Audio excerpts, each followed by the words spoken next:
Hello everyone. उम्मीद है आपकी तैयारियां अच्छी चल रही होंगी। और आज 19 और 20 तारीख का करंट अफेयर, 19-20 जुलाई का करंट अफेयर लेकर हम आए हैं। और क्या क्या खास बातें हैं इस पे सीधा डिस्कशन करते हैं और जानते हैं क्या खास बात रही आज के न्यूज़पेपर में। इसके अलावा जो छत्तीसगढ़ गवर्नमेंट की कुछ नई स्कीम आई हैं, कई नई घोषणाएं की गई हैं, तो उस पर हम ध्यान देते हैं। तो कल जो है कैबिनेट बैठक हुई और उसमें लगभग 1700 प्लस करोड़ का जो है गवर्नमेंट की तरफ से कुछ घोषणाएं की गई हैं।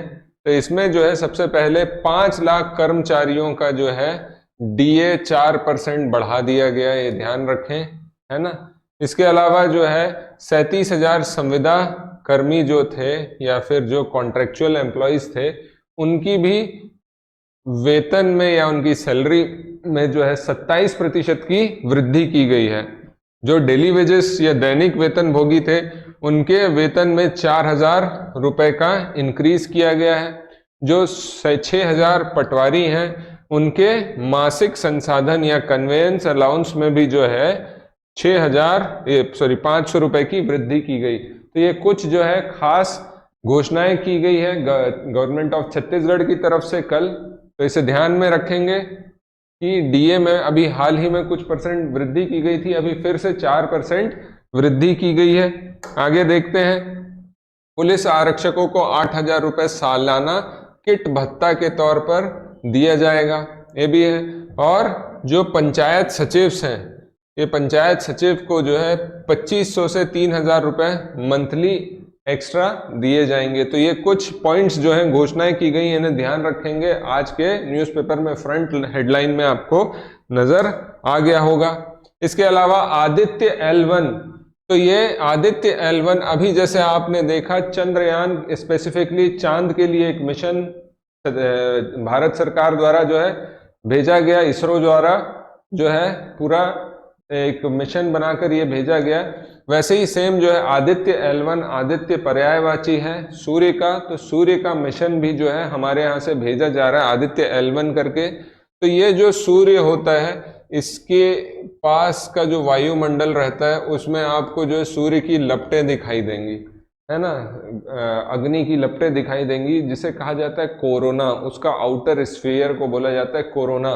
तो ये कोरोना का अध्ययन करेगा जो हमारा सैटेलाइट जाएगा, और ये एक ऐसे ऑर्बिट में रखा जाएगा सूर्य के, जिसे होलो ऑर्बिट कहा जा रहा है। और इस ऑर्बिट से सूर्य उसको निरंतर दिखते रहेगा, कभी भी कोई उसके बीच में नहीं आएगा या कोई ग्रह नहीं आएगा, पूरे समय जो है उसको आसानी से दिखता रहेगा। तो ये बात इसलिए की जा रही है इसकी, क्योंकि आदित्य L1 मिशन जो है सितंबर में, जहां तक गवर्नमेंट ऑफ इंडिया इसरो के द्वारा अपना मिशन लॉन्च करने वाले हैं। तो ध्यान रखेंगे 23-24 अगस्त के आसपास जो है हमारा चंद्रयान की लैंडिंग की डेट है, और उसके ठीक बाद जो है सितंबर में आदित्य L1 मिशन होने वाला है।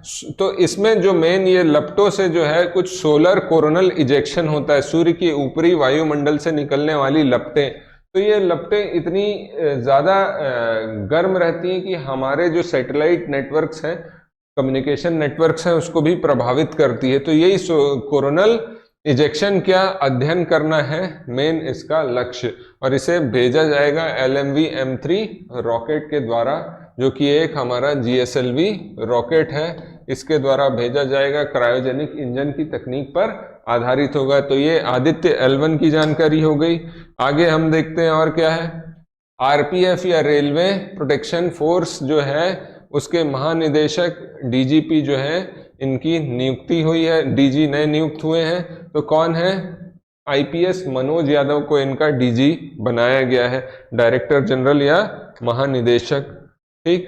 हेनले पासपोर्ट इंडेक्स, तो हेनले पासपोर्ट इंडेक्स के द्वारा जो है विश्व की कंपनी, जितने भी देश हैं, राष्ट्र हैं, उनके पासपोर्ट के बारे में उनकी रैंकिंग्स घोषित की जाती हैं। इसमें जो है भारत का इस बार रैंक जो है 80 नंबर पर आया है, और ये अपने से 7 स्थान ऊपर पहुंचा है इस साल। नंबर 1 पर जो है सिंगापुर रहा है हेनले पासपोर्ट इंडेक्स में। हर देश के पासपोर्ट का एक क्या बोलना चाहिए, वेटेज रहता है, एक वैल्यू रहता है कि कितना मजबूत पासपोर्ट है।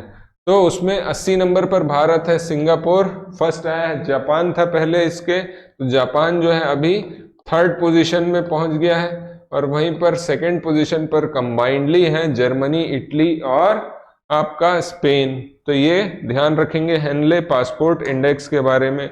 आगे देखते हैं विधानसभा चुनाव। तो इस साल कुछ जो है 5 राज्यों में चुनाव होने हैं, उसमें से छत्तीसगढ़, मध्य प्रदेश, राजस्थान भी है, तो ध्यान रखेंगे इसे। ठीक, उसके साथ ही जो है खूबचंद बघेल जयंती थी कल 19 जुलाई 2023 को खूबचंद बघेल जी की जयंती थी। खूबचंद बघेल जी जो है हमारे छत्तीसगढ़ से स्वतंत्रता संग्राम सेनानी रहे, और इसके अलावा कृषि क्षेत्र में जो है इनके नाम से जो पुरस्कार दिया जाता है, उत्तम कृषक को पुरस्कार दिया जाता है खूबचंद बघेल जी के नाम से। साथ ही जो है इन्होंने जो छत्तीसगढ़ निर्माण के लिए भी कुछ कार्य किए, जैसे 1956 में इन्होंने राजनांदगांव में छत्तीसगढ़ महासभा का गठन किया, छत्तीसगढ़ महासभा का, और इसके अलावा 67 में इन्होंने छत्तीसगढ़ भ्रातृ संघ का गठन किया। तो छत्तीसगढ़ निर्माण में भी इनका जो है एक योगदान रहा, एक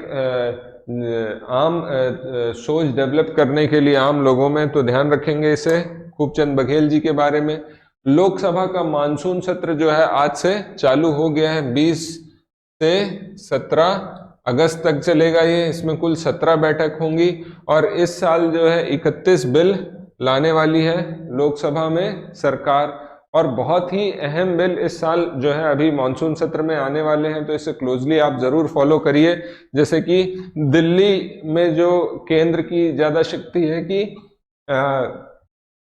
चुनी हुई जो विधानसभा है उसकी ज्यादा शक्तियां हैं, इससे संबंधित कुछ बिल आ सकता है। इसके अलावा जो है पर्सनल डेटा प्रोटेक्शन, व्यक्तिगत डेटा संरक्षण विधेयक आ सकता है, यूसीसी पर भी जो है बिल लाया जा सकता है इस बार, और साथ ही जो है बर्थ डेथ रजिस्ट्रेशन, जन्म मृत्यु पंजीकरण के लिए भी बिल लाया जा सकता है। जैसे कि आप जानते हैं कि हर 10 साल में हमारे यहाँ जो है जनगणना या सेंसस होता था। 2011 में लास्ट सेंसस हुआ है, उसके बाद से सेंसस 2021 में होना था, लेकिन कोविड के कारण ये नहीं हो सका।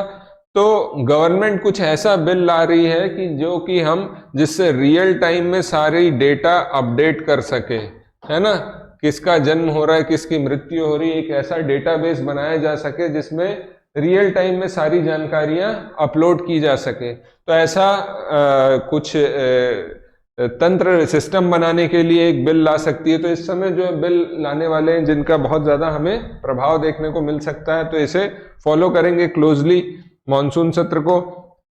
आगे देखते हैं यूनिवर्सिटी व कॉलेज। अभी तक के जो है ये पुरस्कार से संबंधित है। यूनिवर्सिटी व कॉलेज के जो शिक्षक हैं, अभी तक के हम देखेंगे स्कूल के जो शिक्षक थे उन्हें पुरस्कृत किया जाता था, अभी यूनिवर्सिटी व कॉलेज के शिक्षक को भी जो है सम्मानित किया जाएगा।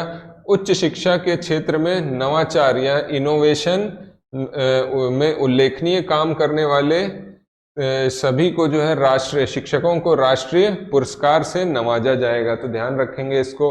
और राष्ट्रपति और राज्यपाल स्तरीय पुरस्कार दिए जाएंगे। अभी तक के ऐसे पुरस्कार जो है स्कूल के शिक्षकों को दिए जा रहे थे, अब जो आपके यूनिवर्सिटी या कॉलेज लेवल के जो शिक्षक हैं उनको भी जो है नवाचार, इनोवेशन और अपने फील्ड में अच्छा काम करने के लिए ऐसे पुरस्कार दिए जाएंगे। तो इसे ध्यान रखेंगे, ये अवार्ड से संबंधित है या सम्मान से संबंधित है, ध्यान रखेंगे।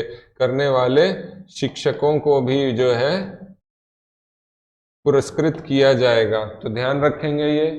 ठीक, आगे देखते हैं। और भेंट मुलाकात कार्यक्रम जो हमारे मुख्यमंत्री जी का चलता है, तो उसी में 23 जुलाई को जो है 10 बजे सरदार बलबीर सिंह जुनेजा इंडोर स्टेडियम में जो है रायपुर में इनका भेंट मुलाकात कार्यक्रम होने वाला है।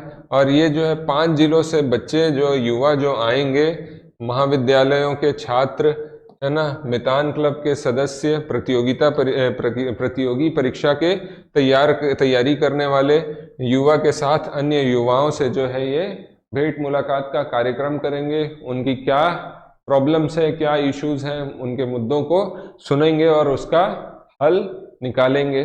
तो ध्यान रखेंगे, ये पूछा जा सकता है अभी हाल फिलहाल की एग्जाम में कि भेंट मुलाकात जिसमें युवाओं के साथ भेंट मुलाकात का प्रोग्राम किया गया, ये कब हुआ, कहाँ हुआ? तो 23 जुलाई को हुआ और सरदार बलबीर सिंह जुनेजा इंडोर स्टेडियम में इसका आयोजन किया गया। आगे इंडिया वेस्ट इंडीज की जो सीरीज चल रही है टेस्ट मैच की, पहला जो टेस्ट था भारत ने जीत चुके हैं, 2 टेस्ट मैच की सीरीज चल रही है, 1-0 से भारत आगे चल रहा है। और इसमें जो है पहला मैच भारत ने 1 इनिंग और 141 रन से जीती थी। तो ध्यान रखने वाली बात, जो इंडिया वेस्ट इंडीज के बीच जो है ये 100वां टेस्ट मैच होने वाला है और विराट कोहली जो है चौथे ऐसे प्लेयर बन गए हैं जिनने 500 इंटरनेशनल मैच खेल लिए हैं, है ना। तो ध्यान रखेंगे, इनने 500 इंटरनेशनल मैच, 500 अंतरराष्ट्रीय मैच खेल लिए इंटरनेशनल, है ना। सब टेस्ट, वनडे, T20 मिला करके इन्होंने इतने मैच खेल लिए हैं। चौथे ऐसे प्लेयर हो गए, इनके पहले सचिन तेंदुलकर, राहुल द्रविड़ हो चुके हैं और एक शायद सौरव गांगुली हैं। तो चौथे नंबर पर आ गए हैं विराट कोहली। ठीक, तो ये डेटा याद रखेंगे। इसके अलावा लोकायुक्त जो हैं छत्तीसगढ़ के टीपी शर्मा जी हैं, ध्यान रखेंगे। टीपी शर्मा जी जो है छत्तीसगढ़ के लोकायुक्त हैं। तो लोकायुक्त जो है अपनी प्रतिवेदन, अपनी रिपोर्ट्स जो है राज्यपाल के पास देते हैं हर साल। और ये जो है एक जो लोकपाल और लोकायुक्त बिल जो एक्ट जो आया था उसमें ये प्रोविजन है, प्रावधान है कि जो भी आपके लोकायुक्त होंगे वो ये सारी प्रतिवेदन को राज्यपाल के समक्ष रखेंगे और वो उसे प्रस्तुत करेंगे विधानसभा में। तो टीपी शर्मा जी जो हमारे लोकायुक्त हैं, उनने राज्यपाल विश्वभूषण हरिचंदन से मतलब आज ये 19 तारीख की बात हो रही है, 19 जुलाई को जो है छत्तीसगढ़ लोक आयोग के प्रमुख लोकायुक्त जस्टिस श्री टीपी शर्मा ने राज्यपाल से भेंट कर लोक आयोग का वर्ष 2022-23 का वार्षिक प्रतिवेदन प्रस्तुत किया। यह लोक आयोग का जो है 21वां प्रतिवेदन है, प्रतिवेदन बोले तो रिपोर्ट, तो ये 21वीं रिपोर्ट है, ऐसा प्रस्तुत किया गया। तो आज का करंट थोड़ा सा डिले हो गया, इसके लिए सॉरी। और खास बात जो है, हमारा ऐप आ चुका है, तो डिस्क्रिप्शन बॉक्स में उसकी लिंक शेयर कर दी गई है, आप उसे डाउनलोड करिए और ज़्यादा से ज़्यादा लोग तक शेयर करिए। उम्मीद है कि आप सभी को जो है इसका फ़ायदा मिले। बहुत सारे फ्री लेक्चर्स उसमें अपलोड हो रहे हैं, आने वाले समय में फ्री टेस्ट सीरीज भी अपलोड होगी, तो देखिए और अपनी तैयारी और मजबूत करिए। Thank you very much.